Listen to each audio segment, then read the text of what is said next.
Dati, karamihan ng dialysis patients ay nasa 40s, 60s. Ngayon, may mga kaso na teens at bata pa ang nagkaka-kidney failure.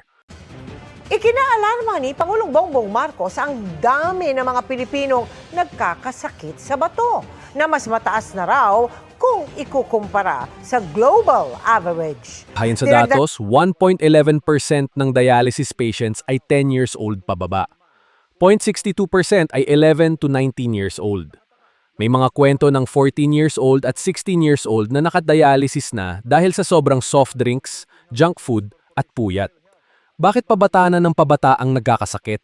Kadalasan dahil sa junk food culture. Araw-araw na chichirya, instant noodles, fast food.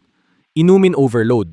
Soft drinks, milk tea, energy drinks na parang tubig na ang pag-inom. Kulang sa gulay at prutas. Mas madali bumili ng processed food kaysa magluto ng fresh. Puyat at stress. Late night gadgets, kulang sa check-up. Bata pa kaya walang idea na mataas na pala sugar o BP. Ang kidney disease hindi na lang sakit ng matanda. Ngayon, pati mga bata at kabataan tinatamaan na dahil sa lifestyle. Masarap kumain ng comfort food pero araw-araw, ang kapalit ay dialysis sa murang edad.